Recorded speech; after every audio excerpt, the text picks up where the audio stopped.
Baik, bismillahirrahmanirrahim. Assalamualaikum warahmatullahi wabarakatuh. Perkenalkan, saya Muhammad Torik Panggih Pratama dari kelas 12 Merdeka I. Di sini saya akan menjelaskan mengenai bab enzim dengan mekanisme bagaimana cara enzim bekerja. Enzim di sini diketahui adalah sebagai biomolekul, yaitu berupa protein yang berfungsi untuk mempercepat laju suatu reaksi yang terjadi di dalam suatu makhluk hidup.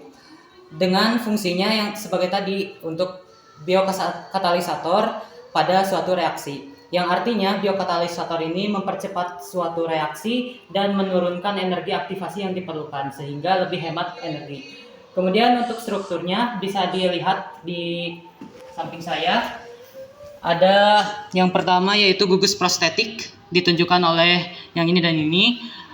Gugus prostetik dibagi menjadi dua, ada kofaktor yaitu senyawa anorganik seperti Fe contohnya atau besi. Kemudian ada koenzim atau senyawa organik non protein seperti vitamin, NADP dan lain sebagainya. Untuk kofaktor itu berfungsi untuk mengoptimalisasi mengenai kinerja suatu enzim. Sedangkan koenzim itu untuk memindahkan suatu substrat dari satu enzim ke enzim lainnya.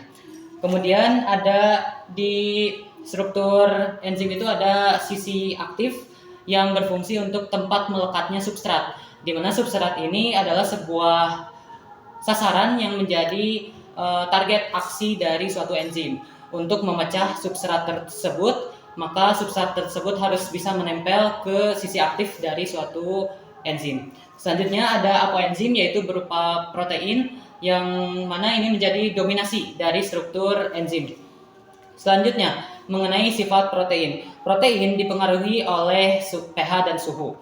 Kemudian dapat menurunkan energi aktivasi yang diperlukan dalam suatu reaksi. Selanjutnya, enzim dapat bekerja secara spesifik. Dalam artian, enzim tidak dapat melakukan kerja lain yang bukan merupakan fungsinya.